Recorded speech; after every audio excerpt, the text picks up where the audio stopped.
Welcome back to Living with a Classic, and if you're new to my channel, I hope you stick around and consider subscribing. I put new videos every week, so there's always something new and fun to watch here on the channel. In today's video, I'm going to replace the O2 sensor on the XJ40 over there. It's a Daimler XJ40, but of course it's the same on a Jag as well. This one is a 1991. I kept having an issue of fuel fail 44, and I've also had other issues as well that we've gone through before. The car stalled on me on the highway. That ended up being the crank position sensor. Replaced that, done tune-up and everything else, fuel filter, all of that, and I still sometimes get fuel fail 44, but it's intermittent and it's gotten worse and worse. I haven't driven the car for a couple months now, but when I drove it last, the check engine light came on basically immediately 1 or 2 minutes after startup at fuel fail 44, and I can definitely tell a difference of how it's running. So by process of elimination, it is most likely the O2 sensor, so we're going to replace that today. However, I am filming this intro a little bit after I've done some of the work because it ended up not being quite straightforward, you know. Usually replacing O2 sensor is not that bad, you know, take the old one off, put the new one in. However, this one was really stuck in there, and I ended up having to remove part of the exhaust just to get it out. And then once I even had it out, I've ended up having to destroy the old one, as you can see, to get it off. So let's go a little bit back in time. You'll see the process of that, and then we're going to see if it starts up and runs, and hopefully it runs better than before. This was supposed to be a pretty straightforward job, you know, just remove the old O2 sensor, put a new one in place, and should be done with it. I have one of these sockets for O2 sensors, which is open in one side, so you can get the cable through, still push this over. However, it has proved to be a real pain. I've tried almost everything from up above, from down there. I'll show you how tight it is in a bit. It will not come off. I can't get a good grip. This will just sort of jump over. And there are a couple of reasons. One is there's this sort of heat shield over there, which I'll show you in a little bit, which seems to be a little bit crooked, and it's sort of pushed onto the O2 sensor. And yeah, I'm just really not getting it off. So I've decided to do something else. But if you can see here, you can have the catalytic converters up there. See the cable here, I've already pulled it out.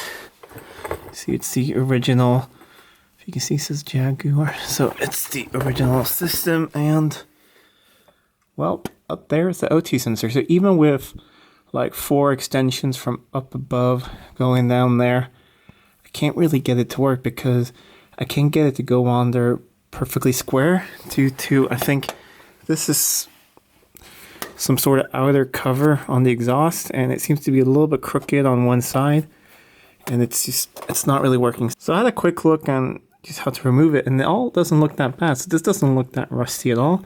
It's a big clamp here, and then there are up there, of course, for nuts, and they don't look very rusted at all. I've seen a lot worse. And I checked, they have the same sealant rings as the V12s and the XJ6, so I have a bunch of those at home, no problem at all. That one in the back is just a normal steel one, so I can reuse that one without any issues. Just put some exhaust paste on it. So I'm going to spray some penetrating fluid and all of this. Get this off. It is way too tight in here to film that, but I will take this off, and then when we're have this in the bench, we can more easily get the O2 sensor off. I think I'm going to actually save time doing that, and I'm hopefully not going to break anything. So next time you see this, it's hopefully on the bench and we can have a look at it. And here it finally is off the car and on the bench. The ones here in the manifold came off really easily, and that's good, because if those were snapped, that would have been a pain. The clamp that was on here, the bolt and the clamp, was completely rusted solid. I tried heat and everything, so I cut it off. So I just have to find a bolt that will fit in that clamp, and I'll get it all back together. No problem at all. Here is that O2 sensor, and as you can see, this has been my issue.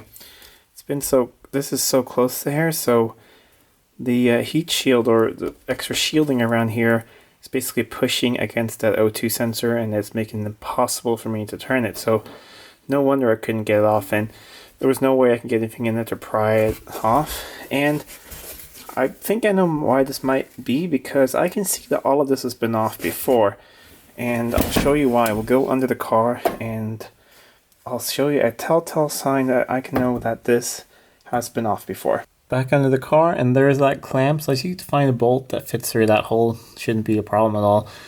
I'll probably have something at home that will fit.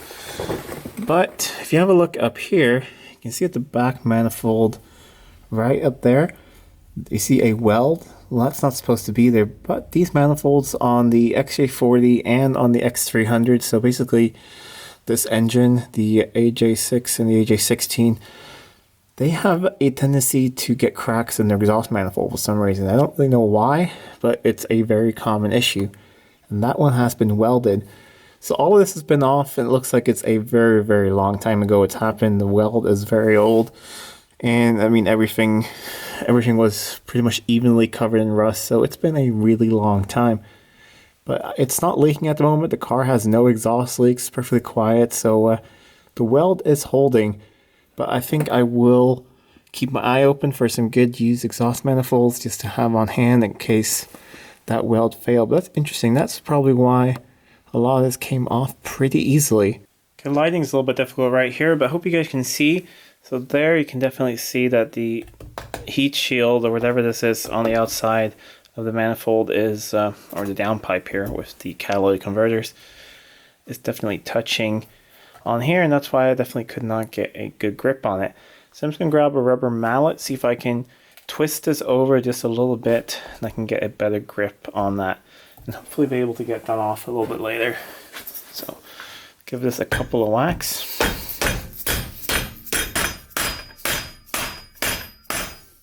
Getting a little bit better. I think I just have to get a screwdriver in there and try and, yeah, I'll just bend it away a little bit like this. Let's get a light on it again so you guys can see. So it's not pretty now. I just have to bend it a little bit with a screwdriver. Gonna bend it a little bit more over here, but you see it actually moves now, so should be fine to get that off. However, I'm definitely not going to try and get that off right now. It's not going to budge, I think, that easily. So I'm going to spray it with penetrating fluid for, a couple times. Come back in an hour or so, spray it again, and then we'll give this a shot tomorrow or later tonight and see if we can get that off. I decided to try a few things, and I realized that there was no way that I was going to get that off if I didn't get a real socket on there. It's really, really stuck in there. So I decided, this one is faulty anyway, so I decided to cut it open down the middle. Now I can get a socket on there, and let's see if it actually moves. Okay, I have a socket that should fit on there, and okay, let's see. And yeah, I have put a lot of heat on this, but it's actually turning. It is quite stiff, so I'm going to just move it back and forth a bit, so hopefully the threads will be fine.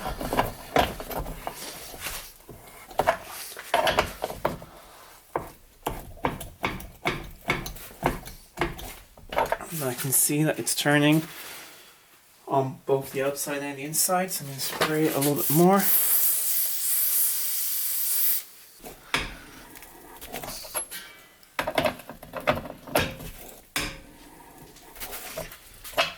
It is really stiff. I can't even switch to a ratchet.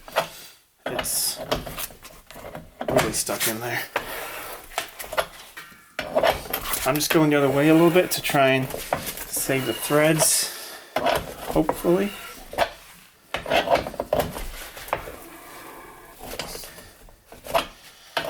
There we go.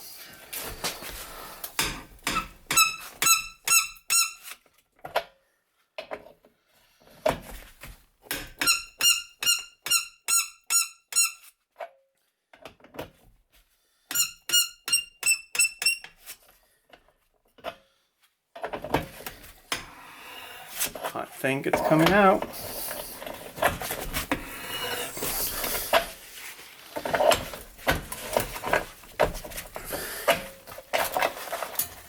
And there we go.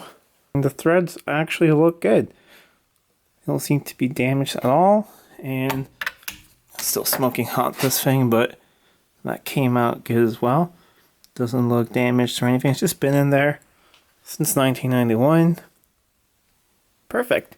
I'll let all this cool down, go and do something else, and then we'll put the new one in.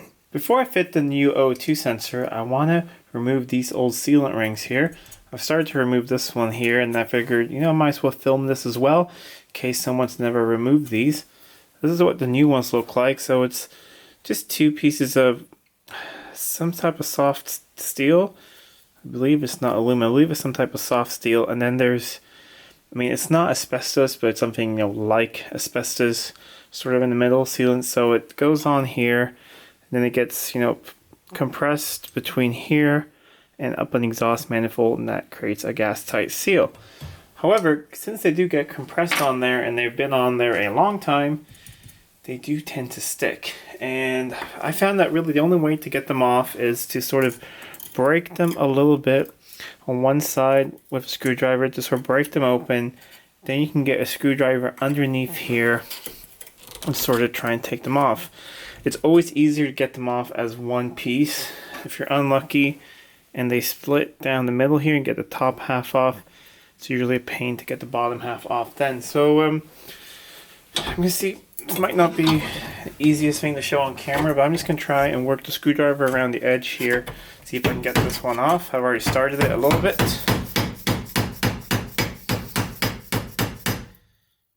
And I'll continue on that side.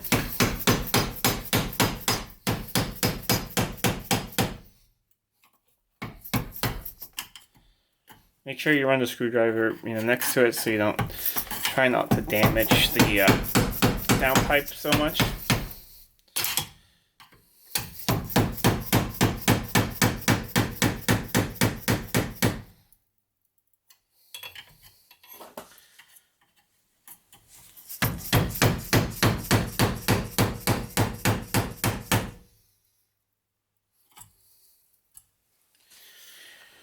These are not proven to be that bad. Sometimes they can be a real pain. When I had to remove them on my XJ12, they'd been on there since 1977. They were a true pain to remove. These are not that bad. Don't think they've been on there like 1991, like we saw that the manifold has been welded. So, these have maybe only been on there for, I don't know, 10, 15 years or something, so they're not that bad.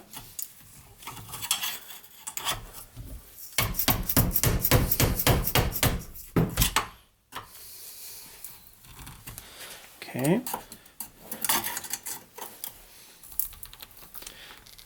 Almost there.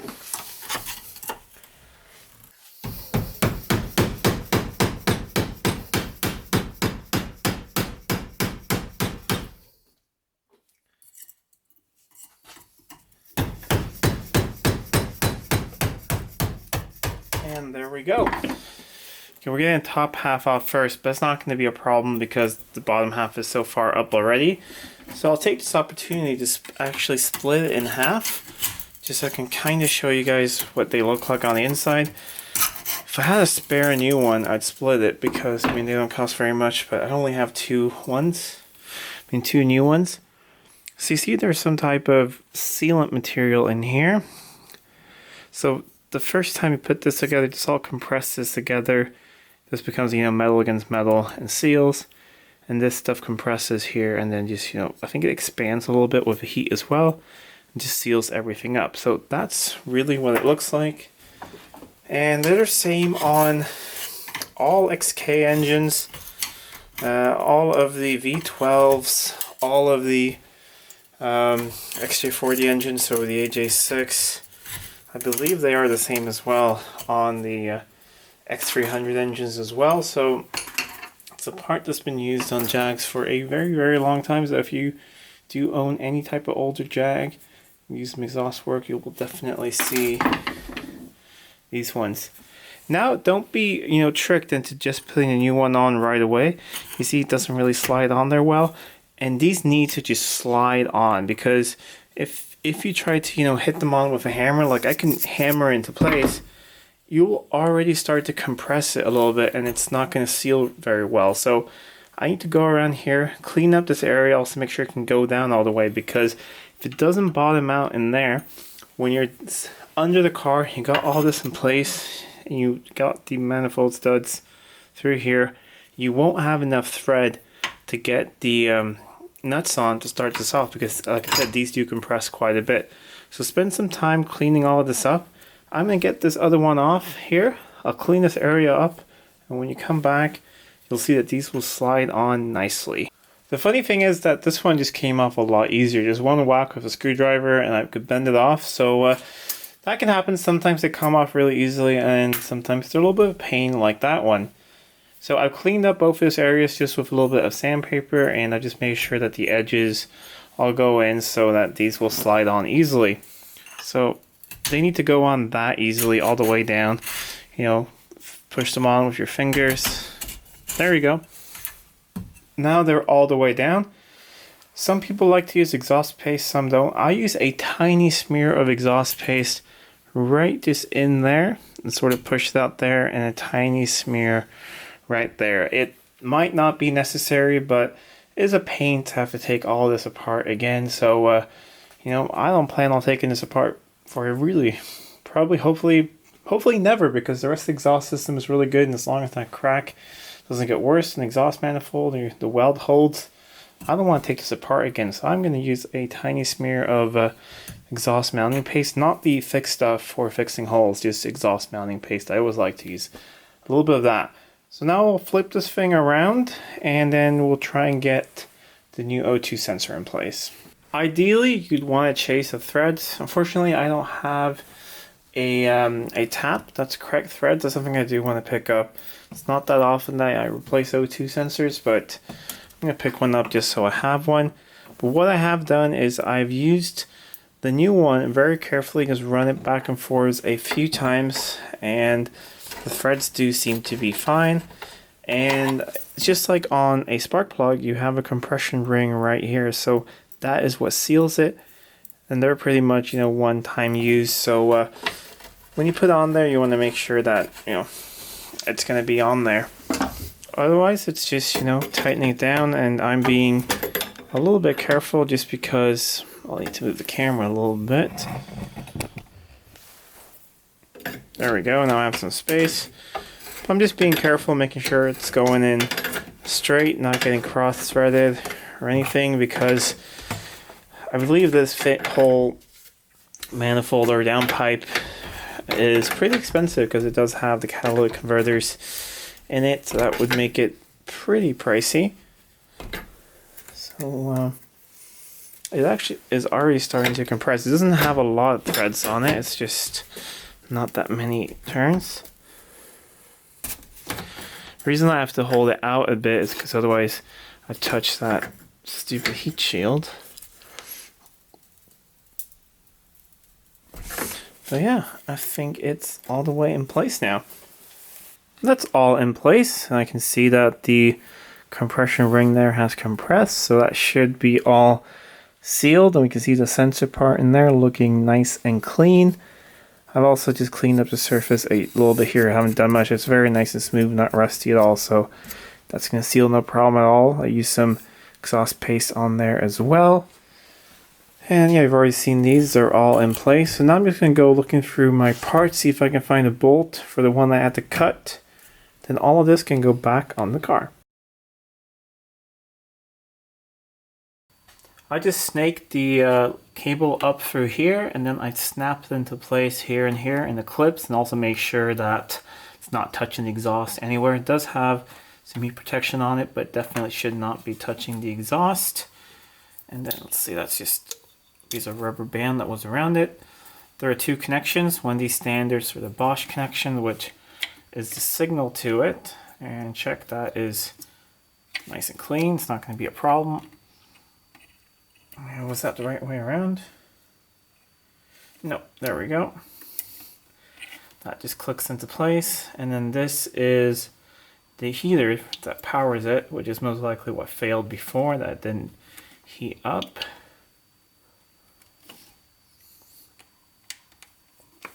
It's proving a little bit difficult to get on, but there we go. That's hooked on, and then put the plastic cover on. That seems very, very tight. This was all zip tied together here before. I will zip tie it again, but I'm just going to leave it in place now to make sure everything works. So I'm going to hook the battery back up, and then let's see if this thing fires up, and let's see how it runs. This thing has been sitting for quite a while, so hopefully the battery is still good. I have had it disconnected the whole time, so it should be fine. Okay, I'll just let the fuel pump prime one more time. And let's crank it. Oh, that's a bad battery. Needs to charge. Well, we're getting absolutely no error messages so far. No check engine light or anything. But I'm going to let this thing sit and warm up, because the check engine light would come, especially if I just let it sit like this and didn't drive it. Check engine light will come after about 3 or 4 minutes. So I'm going to let it sit for that long, and let's see what happens. And actually, wait, it actually did kind of smooth out a little bit right now. So maybe there was already some sort of heat to the O2 sensor, but I'm going to let it sit and idle, and I'll be right back. And it just reached operating temperature, and no check engine light yet. Usually before, when it got halfway up to operating temperature, the engine would bog down like crazy, check engine light would go on, and just it would not run right after that, or it would actually run better after that. Go into the fault map, so I think it was ignoring the O2 sensor and getting a weird reading. But so far everything is good. I mean, it's been sitting for a while, so I mean, it's not as smooth as it was this summer when I drove it regular, so it does need a drive. The last time I've started, I've just sort of moved it around the farm, so it definitely does need a long run, and probably some injection cleaning or something, because injectors, they seem kind of loud to me. So we'll go out and listen to that. You can hear it run and rev a little bit, and then I think it's fixed actually.